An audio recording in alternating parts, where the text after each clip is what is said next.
요한복음 15장 10절부터 18절까지 내용을 통해서 보면은 이제 유대인들과 지금 예수님과의 그런 논쟁이 기록이 되고 있어요. 그래서 오늘 요한복음 5장 10절부터 18절까지 말씀을 통해서 내 아버지께서 일하시니 라는 제목으로 은혜를 나누고자 합니다. 우리 하나님께서는 오늘 또 여전히 저와 여러분 늘 삶의 현장 속에서 동행하실 뿐만 아니라 일하시는 하나님이심을 깨달으시길 바랍니다. 자, 그런데 오늘 우리가 오전 시간 내용을 통해서 살펴봤더니 지금 시간적인 내용으로 보니까 명절이에요. 그리고 또 동시에 안식일이다. 그래서 안식일 날 안식을 이렇게 안식 가운데 있어야 되는데 안식을 누리지 못한 자, 명절인데도 또 뭡니까? 명절의 그 기쁨을 이루지 못한 자. 그래서 특히 명절 때가 되어진 안식일은 더더욱 유대인들에게는 중요한 날이 되어지고 또 많은 사람들에게도 중요한 그런 의미가 있는 날이기도 하죠. 근데 그날 예수님께서 친히 찾아가셔서 38년 동안 안식일인데도 안식을 누리지 못하고 명절인데도 명절의 기쁨을 누리지 못한 그 자에게 안식을 주고 참 기쁨을 회복해주는 그런 놀라운 은혜를 거저주시는 은혜를 우리 하나님이 허락하셨다 그 말이에요. 이것은 얼마나 귀한 일이냐.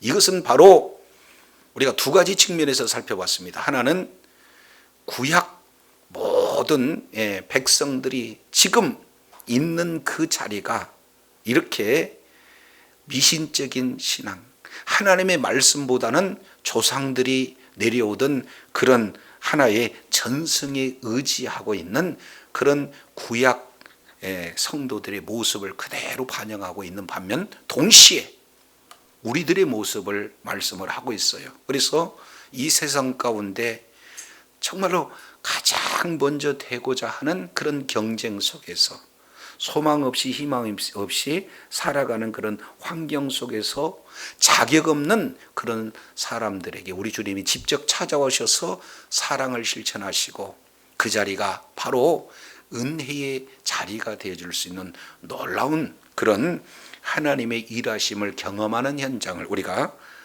전 시간을 통해서 살펴봤습니다. 그런데 하필이면 이 날이 오늘 9절 하반절 내용을 보니까 그런데 앞에다가 이렇게 딱 써네. 그런데 이 날은 뭐다? 안식일이다.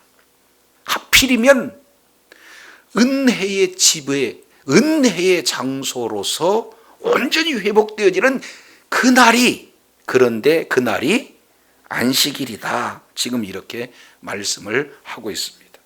자, 그러니까 9절 하반절 이 전체 오늘 본문의 구절을 보면은 9절과 10절이 짝이에요. 그러니까 9절 하반절에 안식일이 나오고 10절에 안식일이 나옵니다. 그리고 동시에 11절 안식일에 주어지는 내용, 내가 자리를 들고 걸어가라. 12절도 내가 자리를 들고 걸어가라 하는 짝이 지금 형성이 되고 있습니다. 그러니까 물어보고 지금 현재 안식일이 때문에 10절에 논쟁하고 또 11절에 고백한 그런 내용을 가지고 또 질문하고 그리고 13절 14절 내용을 보니까 고백하는 것에 대해서 또 예수님을 만나고 하는 13절에는 누구냐, 그런 누구가 바로 14절에 예수님께서 직접 누군지를 가르쳐 주시는 장면. 그래서 13절 14절이 짝으로 이루어지고 있죠. 그리고 이제는 15절 16절도 짝이 되어져요. 그 내용을 통해서 보면은 고친 이가 예수인데 16절 예수를 핍박하는 그런 내용이죠. 그래서 안식일 날 자리를 들고 가라. 그 사람이 누구냐? 이제 알지 못했는데 알게 하신 분이 예수님이다. 그래서 예수님을 전했더니 예수님을 핍박하는 그 두 종류의 결과가 나타나요. 그래서 전체 오늘 본 내용의 핵심 부분이 어떻게 되냐? 17절, 18절로 이렇게 나타나요. 그래서 전체적인 우리가 구조를 살펴보고 이제 한 절 한 절 우리가 이 내용이 어떻게 진행이 되는가 이 부분들을 살펴보고자 합니다. 이제 크게 요한복음 5장부터 요한복음 11장까지는 예수님의 사역 중 유대와 갈릴리 사역에 대해서 집중적으로 이렇게 사역하고 있는 내용입니다. 그런데 공관복음에서는 갈릴리 사역을 중심으로 이렇게 기록하고 있다면 요한복음에는 유대 지역에서 사역을 이렇게 중점적으로 이렇게 말씀하고 있어요. 그러니까 지금 요한복음에는 유대인들이 자꾸 등장하고 있는 것을 보게 되죠. 자, 그랬을 때 5장 10절 보겠습니다. 유대인들의 병 나은 사람들에게 이르되 안식일인데 네가 자리를 들고 가는 것이 옳으냐? 지금 이렇게 표현하고 있어요. 35년 동안 38년이지만 안식일인데도 안식일을 온전히 참 안식 가운데 누리지 못한 자에게 안식일의 주인이신 예수님이 참 안식을 주셨다면 기뻐할 일이에요? 지적받아야 할 일이에요? 그런데 지금 유대인들은 뭘 하고 있습니까? 칭찬하고 또 어떻게 됩니까? 축하하고 어떻게든지 잘했다고 격려하고 이렇게 지금 표현이 돼야 됨에도 불구하고 나은 것이 왜 하필이면 안식일이냐? 그리고 안식일에 왜 걸어가냐? 지금 들고 가는 그 자체가 그들을 봤을 때는 안식일에 뭘 하고 있는 거예요? 일을 하고 있다. 지금 이렇게 표현하고 있습니다. 따라서 지금 안식일이라고 하는 이 내용은 우리 하나님께서 이제 우리에게 잃어버린 안식을 온전히 회복시켜 주시기 위해서 이 땅에 오셨는데 구약 종교는 어떤 내용으로 변질이 됐습니까? 안식이라는 형식 속에 사람들을 다 몰아넣어서 그래서 참 안식을 누리지 못하게 하는 그런 아주 잘못된 변질된 종교가 되어져 버렸다. 이것을 보게 됩니다. 그래서 이제는 구약은 형식은 있으되 내용은 없고 본질은 빠져버리고 비본질만 있는 그 대표적인 하나의 내용이 뭡니까? 안식일이에요. 그래서 이들은 이 안식일 논쟁을 통해서 예수님을 결국에는 죽입니다. 그래서 지금 요한복음 5장에 38년 된 이 병자를 안식일에 고쳤다라는 사실로 지금 1차 논쟁이 이루어져요. 그리고 이게 요한복음 9장 내용은 나면서부터 보지 못한 그 맹인을 눈뜨게 해주는 것이 또 그 빌미가 되어서 예수님을 죽이는 쪽으로. 그리고 나중에는 요한복음 11장에 죽어서 냄새나는 나사로를 예수님이 살려줘서 이 내용의 근거로 해서 결국에는 19장 이하 내용을 통해서 보면은 예수님을 십자가에서 이제 모진 수치와 모멸감을 죽이면서 십자가에서 죽이는 그런 일로 발전되는 그 주역이 누구냐? 오늘 5장 10절에 나와 있는 유대인들이에요. 본질이 빠지고 비본질 가운데 형식은 있으나 내용이 없는 이런 종교의 시각을 가지고 지금 우리 주님의 사역을 폄하하고 그리고 예수님을 만나서 참 안식을 누리는 그런 자에게 지금 지적하고 있는 그 모습을 그대로 지금 이렇게 소개하고 있는 장면이 5장 10절 내용을 우리가 살펴볼 수가 있습니다. 자, 그러니까 참 안식일 진짜 나면서부터 사실은 처음 경험한 거 아니에요? 참 안식이 무엇인지. 그래서 이렇게 표현합니다. 아니 오르냐, 이 내용을 지금 말씀을 하고 있는 거예요. 오르냐, 안식일에 이 일을 진행하는 것이 오르냐. 근데요, 여기서 이제 우리가 한 가지 조금 더 추가적으로 살펴볼 내용은, 유대인들의 그 중심 시작은 사실은 좋은 의도로 안식을 더 잘 지키자고 하는 그런 의도는 있으나, 나중에는 제도화가 되고 나름대로 조직화가 돼서 결국에는 안식일의 참 의미를 없애버리는 그런 내용이 있죠. 그래서 그들은 이제 안식일을 어떻게 하면 잘 지켜야 될 것인가 하는 것을 39조 243장에 걸치는 하나의 큰 규칙을 만들게 됩니다. 그러니까 안식일을 거룩하게 지켜라, 이 내용을 그러면 어떻게 거룩하게 지켜야 될 것인가? 안 된다를 몇 개를 만들었다고요? 39가지를 만들었어요. 자, 그 중에 대표적인 내용을 살펴본다면은 마태복음 12장 잠깐 넘어갔다 오겠습니다. 마태복음 12장.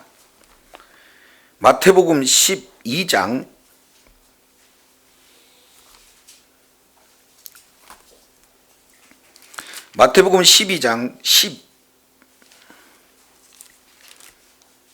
11절.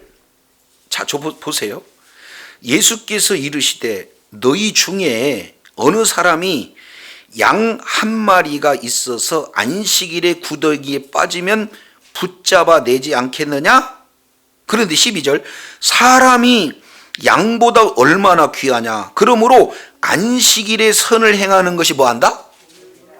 옳다. 그러니까 아니 가축이 거기 안식일에 구덩이에 빠졌으면은 이들은 유대인이고 유대인의 지도자들인데 꺼내줘요. 근데 사람이 이 구더기에 빠진 것보다 더 심각한 그런 질병의 고통 가운데 있는데 그것을 낫게 해줬다? 그런데 그것을 안식일을 안 지킨다고 비난하냐? 이게 말이 맞냐?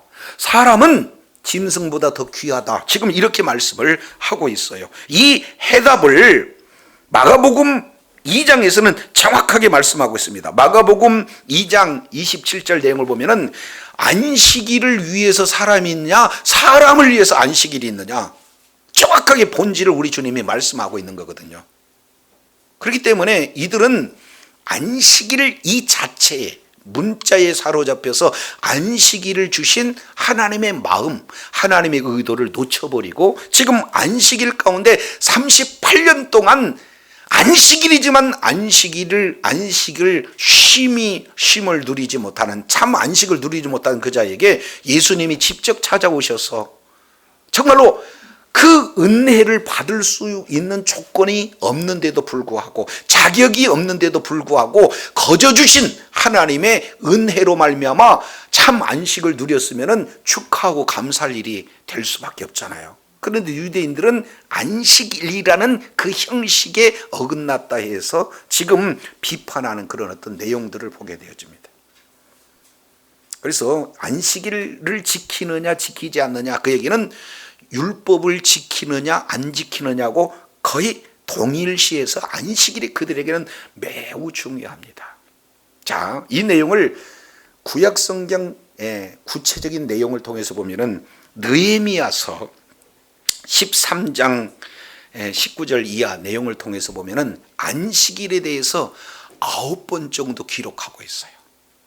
그래서 안식일에 이제 느헤미야가 성벽을 재건한 후에 신앙을 개혁하면서 이 안식일의 문제를 그렇게 거론하는데 두 가지 내용으로 말씀합니다. 첫 번째는 안식일에 짐 짓는 일을 하지 마라.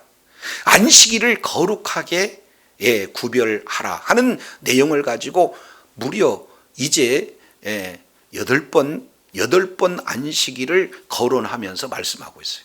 동일한 내용이 어디에서 또 기록되고 있냐면은 예레미야서 17장 21절 이하 내용을 통해서 보면 또 동일하게 안식일에 대한 내용을 7번 기록하면서 짐 지우는 일을 하지 마라, 안식일을 거룩하게 구별시켜라, 이 내용을 말씀을 하고 있는 거예요. 그러니까 그들의 의식 속에서는 구약 말씀을 지키는 것은 뭘로 이렇게 상징으로 드러내는 거예요? 안식일을 지켰다 그러면은 구약의 율법을 다 지키는 거고, 안식일을 지키지 않았다 그러면은 율법을 다 지키지 않은 걸로 그들의 의식 속에는 이렇게 되어져 있어요. 그러나 우리 주님께서는 안식일을 주신 하나님께서 그 참 안식이 무엇인지, 안식일을 주는 하나님의 마음을 알아야 될 줄로 믿습니다. 그래서 5장 10절 유대인들이 병 나은 사람들에게 이렇게 표현해요. 안식일인데 네가 자리를 들고 가는 것이 옳지 않다, 이렇게 얘기를 해요. 자, 그러니까 이거에 대해서 이제 11절 답변을 합니다. 나를 낫게 한 그가 자리를 들고 걸어가라 하더이다. 그러니까 왜 내가 자리를 들고 가냐 하면, 나를 낫게 한 그분이 자리를 들고 가라고 해서 내가 들고 갑니다, 이렇게 지금 말하고 있는 거 아니에요. 그죠? 그러니까 이런 내용이 25절 보세요. 잘 보세요. 이 5장 12절. 그들이 묻되 너에게 자리를 들고 가라고 한 사람이 누구냐, 지금 이렇게 표현해요.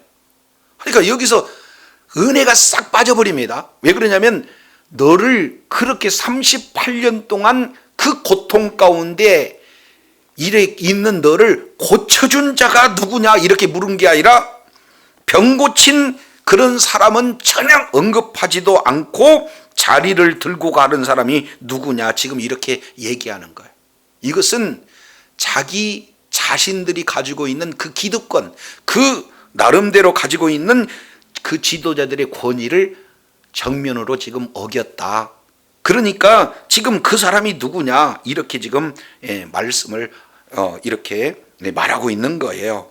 자, 그랬더니 이거에 대해서 대답을 이렇게 고백하고 있습니다. 13절. 고침을 받은 사람은 그가 누구인지 알지 못합니다. 고침받은 사람이 뭐라고 해요? 그가 누구인지 알지 못합니다, 이렇게 얘기하고 있어요. 그러면서 이는 거기에 사람이 많음으로 예수께서 이미 뭐 해버렸어요? 그러니까 고쳐준 건 사실인데 누구십니까? 라고 여쭤보기도 전에 이미 예수님은 그 자리를 뭐 했어요? 피했어요. 여기서 참 귀한 진리를 우리가 또 하나 발견할 수가 있죠. 예수님은요, 이 세상에 오신 그런 목적, 이 내용을 충실하신 분이시다. 왜냐하면 많은 사람들이 몰려와서 많은 사람들에게 인기를 받으면 사실은 좋은 건데, 우리 주님은 뭐예요? 피하셨어요. 왜 그러냐면 목적 자체가 맞지 않기 때문에. 우리 주님은 많은 사람들에게 인정받거나 많은 사람들로부터 인기를 받는 그런 목적으로 오신 것이 아니라 참 안식을 잃어버리는 자, 죄악 가운데 영원한 고통 가운데 있는 그런 자들을 구원하시기 오신 그런 목적을 이제 이루시기 위해서 이제 그 자리를 잠깐 피한 그런 어떤 내용을 이렇게 말씀을 하고 있습니다. 자, 그런데 여기서 이제 그가 누군지 알지 못한다, 이런 어떤 내용을 요한복음에서는 일관되게 이 말씀을 계속해서 주관합니다. 요한복음 2장 첫 번째 표적, 이 내용을 통해서도 우리가 살펴봤어요. 그러면 첫 번째 표적 이 내용 가운데 보니까 물이 변하여 포도주가 된 그런 어떤 내용을 하인들이 연회장에게 갖다 줬는데 연회장은 알았다 몰랐다? 몰랐다. 그리고 니고데모 사건을 통해서 니고데모가 거듭난 사항을 알았다 몰랐다? 몰랐다. 4장 내용을 통해서 보니까 이제 그 참 생수의 근원이 되신 예수님을 말씀을 했대. 그 자가 알았다 몰랐다? 몰랐다. 5장 내용을 통해서 보니까 이제 참 안식을 주신 예수님을 알았다 몰랐다? 몰랐다. 한결같이 지금 이렇게 표현하고 있는 거예요. 우리 사람은요, 예수님이 계시하시지 않으면, 예수님께서 깨닫게 해주시면 우리는 알 도리가 없다 그 말이죠. 그러니까 당연히 지금 모른 거예요. 그런데 진정한 주님을 치유만 나타나고 본질 문제가 해결되면 안 되겠기에, 자 14절 보세요. 14절 내용을 보니까 그 후에 예수께서 성전에서 그 사람을 뭐 했어요? 만나 이르되, 이렇게 표현해요. 여기서 만난다라는 내용은 여기에 휴리스코, 하나님께서 직접 찾아오셔서 만나는 그런 사건을 지금 말씀을 하고 있어요. 그러니까 우리 주님은 육체의 그런 어떤 치료, 이 부분도 귀해요. 그러나 더보다 본질적인 것은 뭘 이렇게 말씀을 하고 있느냐? 영혼에 더 관심이 있어요. 그래서 우리 주님께서 그 성전에서 그 사람을 직접 만나주시는 그런 장면을 이렇게 보여주고 있습니다. 그러면서 이렇게 말하고 있어요. 14절 하반절에 보니까 보라 내가 낳았으니, 그러면 여기서 낳은 것은 영혼이 낳은 거예요? 육체가 낳은 거예요? 그렇습니다. 육체가 낳았으니, 두 번째입니다. 더 심한 것이 생기지 않게 다시는 죄를 범하지 말라 하고 지금 무슨 문제를 거론하고 있는 거예요? 그렇습니다. 죄 문제를 거론한 거예요. 나타나는 질병은 현상이라면 가장 본질적인 내용은 이 지금 환자, 병자의 경우에는 죄 문제였다는 사실을 우리 주님이 말씀을 하고 계시는 거죠. 따라서 이 땅에 예수님이 오신 목적은 자기 백성을 그들의 죄에서 구원할 자, 그러니까 죄에서 구원할 자가 우리 주님인 줄로 믿습니다. 근데 여기서 이제 우리가 오해해서는 안 돼요. 모든 질병이 그 원인이 죄다 이렇게만 볼 수가 없어요. 이제 우리가 9장 내용을 통해서 보면은 9장 1절에 어떤 자가 소개가 되고 있습니까? 9장 1절 내용을 보니까 날 때부터 맹인되었어요. 그러니까 제자들은 아니 누구 죄 때문입니까? 자기 죄입니까? 부모 죄입니까? 그랬더니 예수님이 3절에 뭐라고 말씀하시냐면 그 사람도 죄도 아니고 부모 죄도 아니고 하나님이 하시는 일을 나타내고자 합니다. 다른 말로 영광을 위한 그런 고통, 질병도 있다. 이 부분들을 우리가 보게 되어져요. 따라서 병의 원인은 가장 본질적인 것은 죄로 말미암아 질병이 오는 경우도 있어요. 두 번째, 내가 관리를 못해서, 그죠? 자연 환경의 영향을 받아서 그런 어떤 내용으로 질병을 우리가 가질 수 있다 그 말이죠. 조금 먹어야 되는데 많이 먹어버리고 운동해야 하는데 운동하지 않고 이런 어떤 내용 때문에 질병 올 수 있습니다. 그러나 이제 세 번째 내용은 그런 경우가 아니라 하나님의 영광을 위해서 이제 병, 이 내용은 지금 요한복음 9장에 나타나는 이 날 때부터 한 번도 보지 못한 이 맹인이 예수님을 만나 이제 눈을 뜸으로 하나님 앞에 영광 돌리기 위한 그런 병도 있다는 사실을 깨달으시길 바랍니다. 그럼 오늘 지금 요한복음 5장에 나타나는 이분은 어떤 거예요? 죄 때문에. 그래서 나타나는 지금 현상, 질병은 치료되었지만 가장 본질적인 죄 문제를 해결하지 아니하고는 안 되겠기에 예수님께서 뭐예요? 다시 찾아와서 본질적인 죄의 치유 부분을 말씀을 하고 있는 것을 보게 되어져요. 그래서 이제 진정한 본질적인 치유는 뭐다? 육체적인 치유의 영혼의 치유예요. 그렇습니다. 저와 여러분도 늘 본질적인 영혼의 치유의 역사가 나타나기를 원합니다. 그렇습니다. 이런 내용이에요.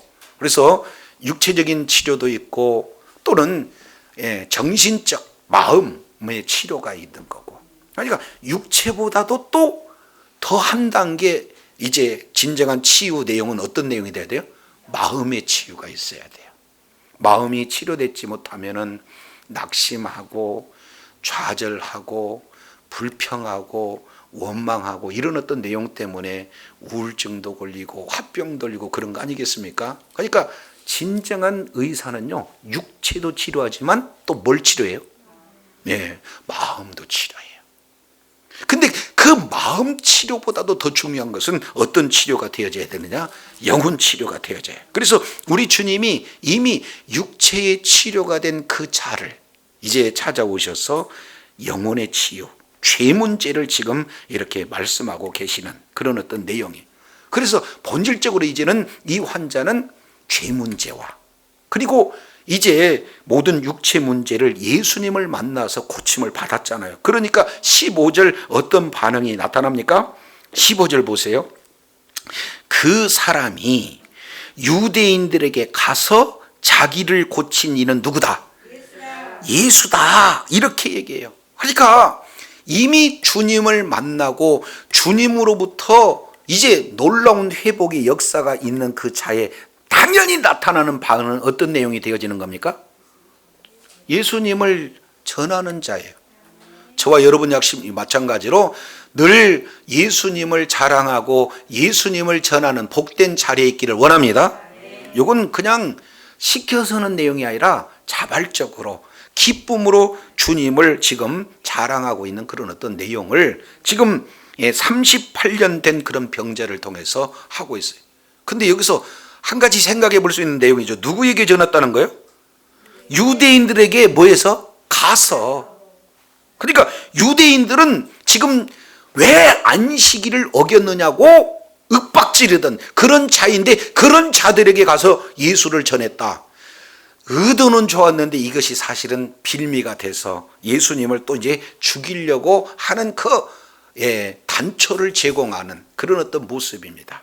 자, 그랬을 때 16절 그러므로 안식일에 이러한 일을 행한다 하여 유대인들은 뭐합니까?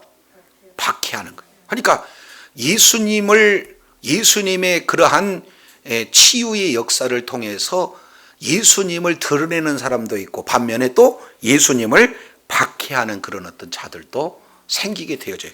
두 가지 결과로 지금 나타나고 있는 것을 보게 됩니다. 그랬을 때 자 이제 17절부터 18절 이 내용이 오늘 본문의 핵심이 되어지는 거죠. 자 17절은 우리 다 같이 한번 읽습니다. 시작. 예수께서 그들에게 이르시되 내 아버지께서 이제까지 일하시니 나도 일한다 하시매. 아멘. 아멘. 예, 이 내용은 예수님의 선언이에요. 세 가지의 내용이 포함되어 있는 선언이다. 이렇게 지금 말씀하고 있어요. 그러니까 안식일을 통해서 우리 주님이 선언하고 계시는 매우 중요한 내용 세 가지입니다. 첫 번째, 누가? 내 아버지께서.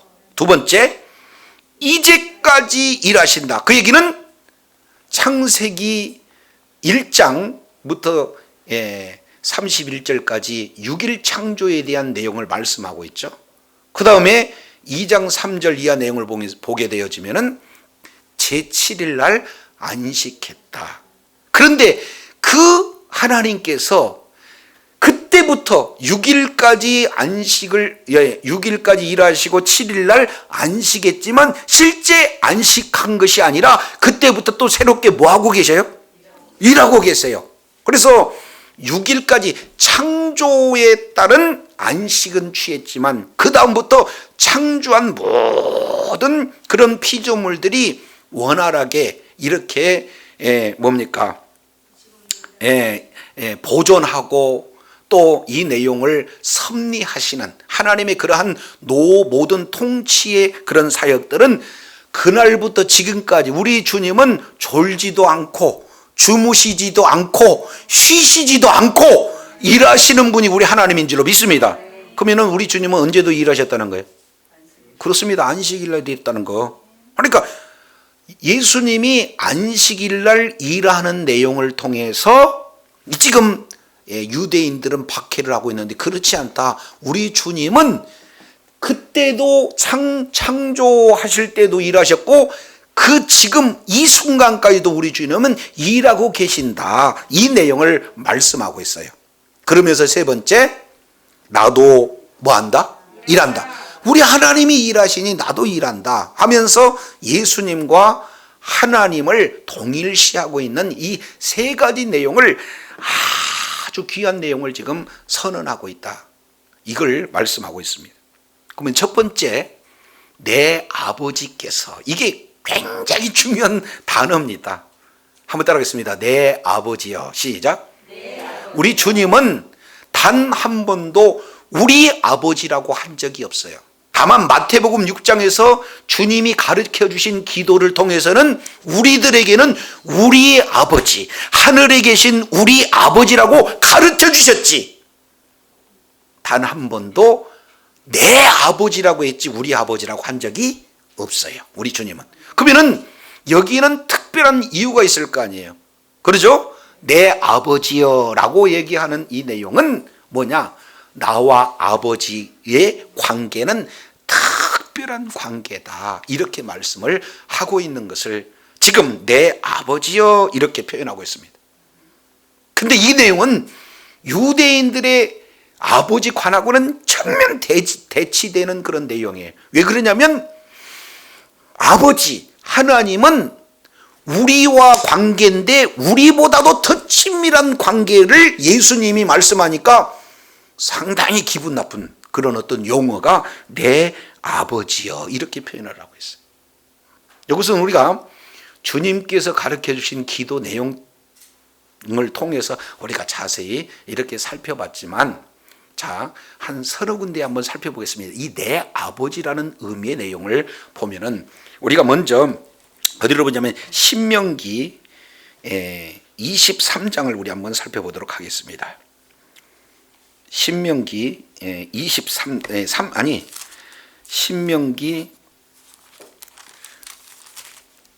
32장이네. 32장.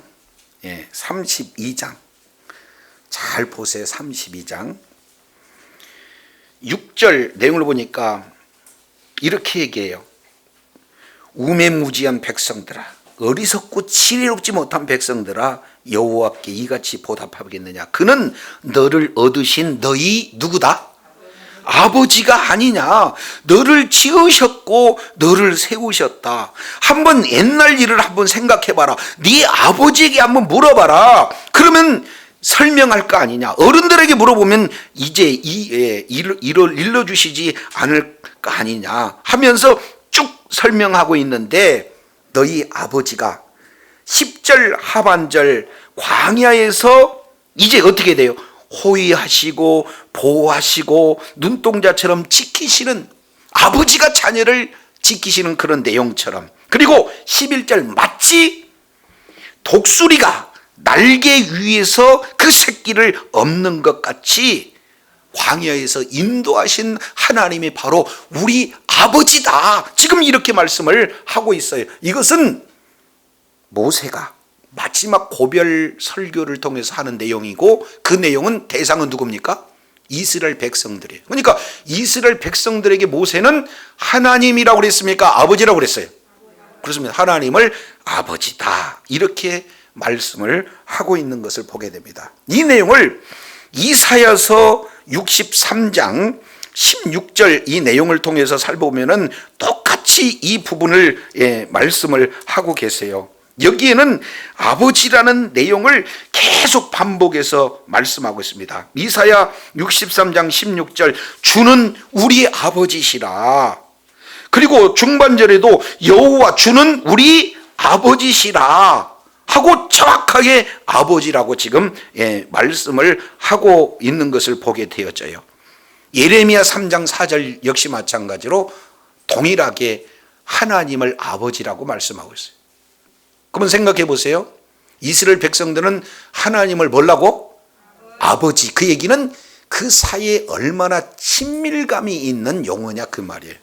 근데 그들은 출애굽기 20장 내용을 통해서 보면은 아버지 이름을 뭡니까? 망령되이, 하나님의 이름을 망령되이지 여기지 말라 하는 그 율법 조문을 딱 받고 난 다음에 어떻게 하면 하나님의 이름을 망령되이지 여기지 아니할꼬 라고 이렇게 주의를 하는 그런 결과, 사실은 본질이 떠나서 이제 어떻게 되는 거예요? 하나님을 아버지라 부르지도 못하고 이제는 하나님을 하나님이라 부르지 못하는 그런 어떤 상태가 되어져요.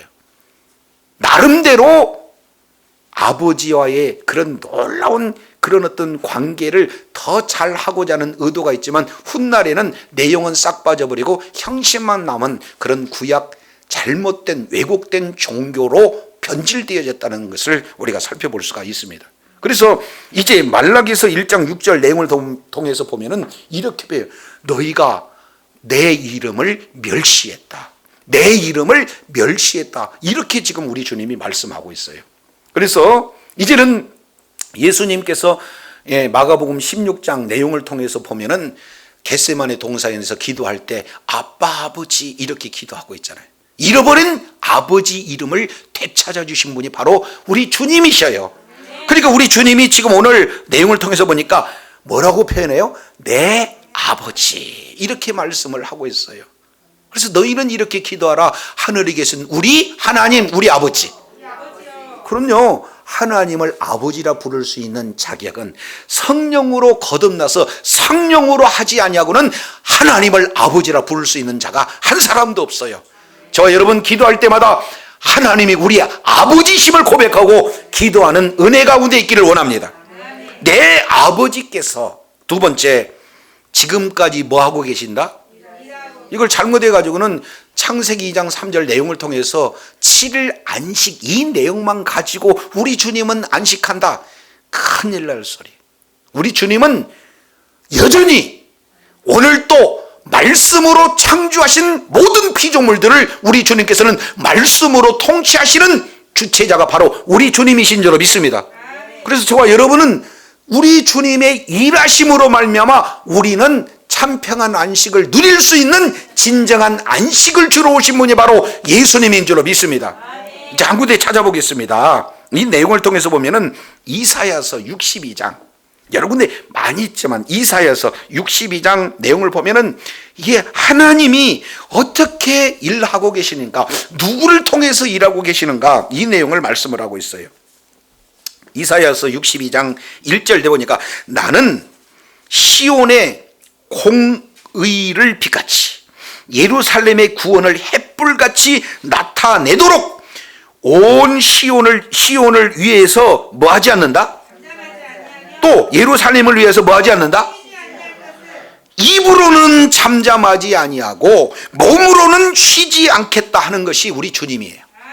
우리 주님은 오늘 또 공의를 드러내기 위해서 구원하시기 위해서 계속해서 일하시는 분이 우리 주님인 줄로 믿습니다.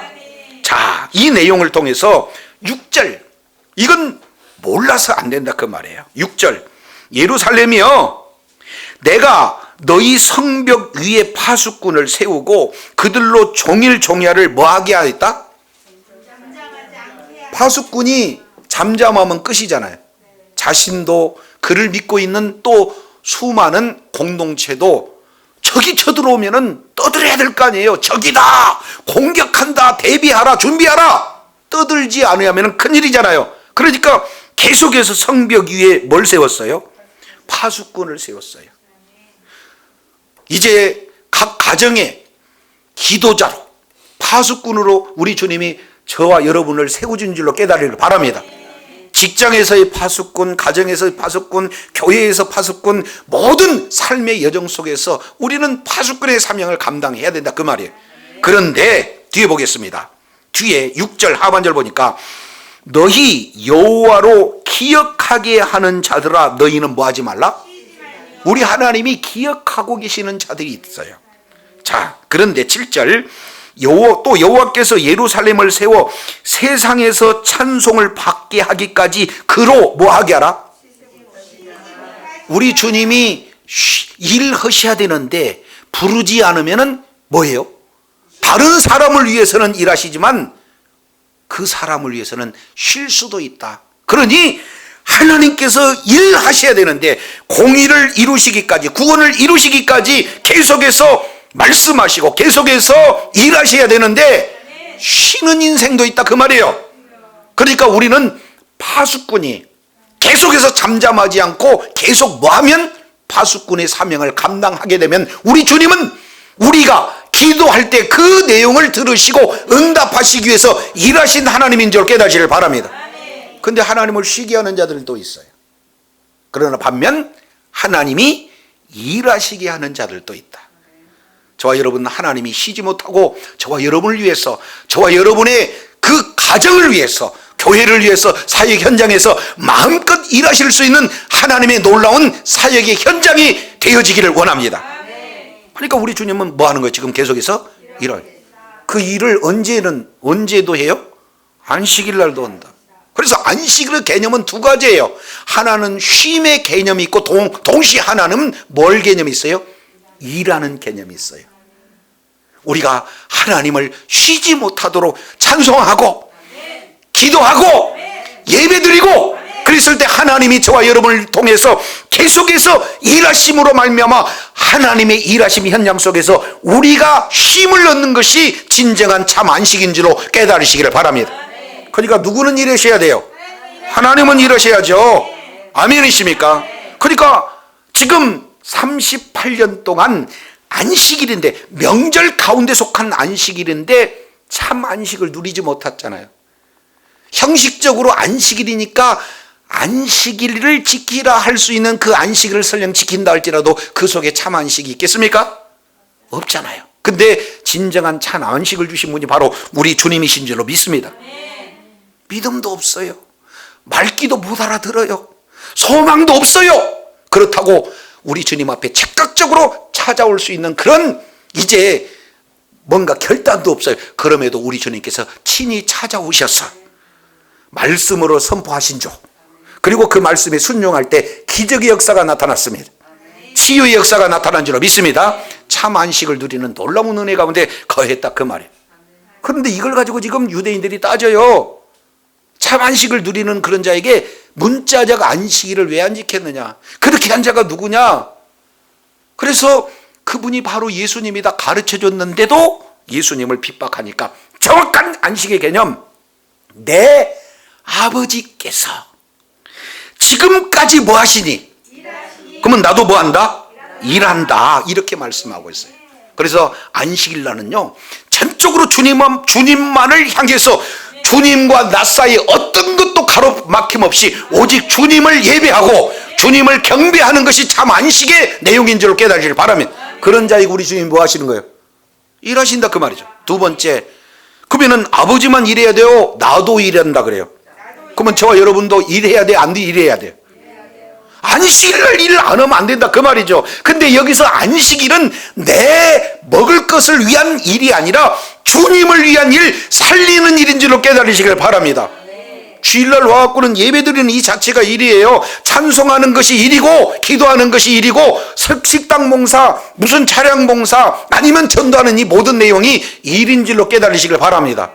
그런 일이에요, 그런 일. 그러니까 우리 주님은 안식 일에 갇혀 있지 않고 참 안식을 주시기 위해서 안식 밖에 있는 자들을 참 안식으로 이끄는 그 일을, 살리는 일을, 생명 주는 일을, 회복하시는 일을 주신 줄로 믿습니다. 그러니까 두 가지 내용. 안식일은 첫 번째 무슨 개념? 쉬는 개념. 두 번째 안식일은 일하는 개념. 하나님 앞에는 영광이 되어지고 사람에게는 살리는 놀라운 역사가 안식일에 이루어지는 줄로 깨달으시길 바랍니다. 이것을 우리 주님이 지금 말씀하고 있다 그 말이죠. 얼마나 귀한 말씀인지 몰라요. 근데 이 내용을 알아들어요? 못 알아들어요? 못 알아들으면은 이제 유대인들은 이것 때문에 예수님을 뭐하여? 죽이고자 한다 그 말이에요. 여기서 죽이고자 한다는 것은 이제 미완료 동사. 그러니까 한 번만 생각하는 것이 아니라 계속 끊임없이 죽이는 그 일. 이 내용이 9장에서 확대됩니다. 맹인이 이제 고쳐지는 사건을 11장 나사로가 살아나는 그런 일로 확대가 됩니다. 그래서 결국에는 예수님을 십자가에서 매달아 죽이는 이런 악을 범하는 자들이 왜 그래요? 비본질을 붙들고 본질을 놓쳐버렸기 때문에. 안식일을 지키라는 형식은 잡았으나 참 안식의 내용을 깨닫지도 못하고 잡지도 못하는 그런 어떤 내용이 되어지는 거예요. 그래서 이제는 세 가지 안식일을 범할 뿐만 아니라 왜 죽이려고 하느냐? 크게 두 가지죠. 안식일을 범한다. 여기서 범한다는 것은 미완료에 계속해서 안식일을 범하고 있는 거. 그리고 하나님을 자기 친아버지다 하여 하나님을 이제 자기와 뭘로 여기는 거예요?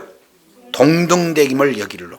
그러니까 하나님 아버지라고 하면은 하나님이 예수님이 아버지 하나님을 아버지라고 부르니까 이제 이 이단 종교나 또 믿음이 조금 시원찮은 그런 어떤 사람들의 경우에는 하나님은 높고 예수님은 낮고 마치 우리들이 아버지와 아들이 완전히 격이 다른 것처럼 얘기하는데 하나님을 아버지라고 부른다면 다른 말로 예수님은 아들의 개념이죠. 아버지라고 부르니까 그 개념인데 성경은 뭐라고 표현하고 있습니까? 동등. 예수님이 하나님이세요.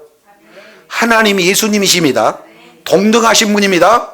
동등한 영광을 받으실 분, 동등한 능력과 동등한 지혜가 있는 분이 바로 예수 그리스도인 줄로 깨달으시길 바랍니다.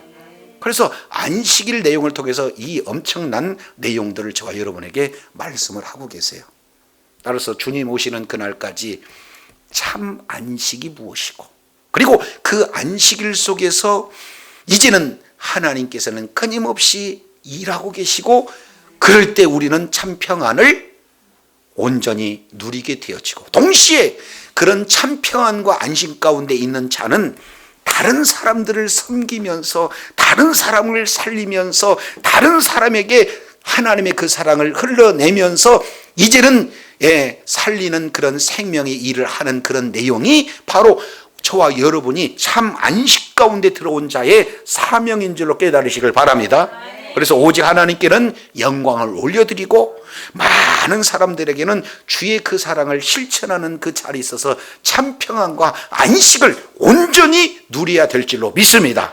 그래서 오늘 38년 병자에게 우리 주님이 참 안식을 허락하시고, 그리고 그 참 안식일 이 허락하시는 그 내용은 안식일이라는 그런 어떤 형식, 이런 어떤 내용이어서 본질은 깨닫지 못하고 형식에 취했던 이런 어떤 종교인들의 모습은 이 내용을 가지고 어떻게든지 예수님을 공격해서 죽이려고 하는 모습이 오늘도 우리들의 삶의 현장에서 이렇게 얼마든지 드러납니다.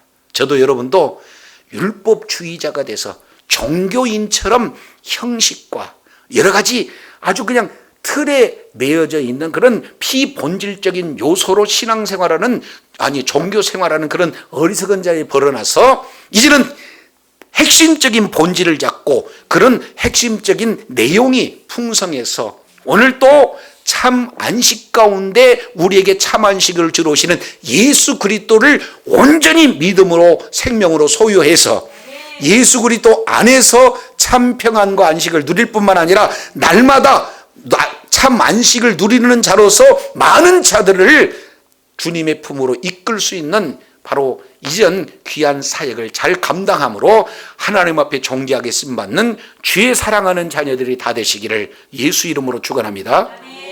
기도하겠습니다.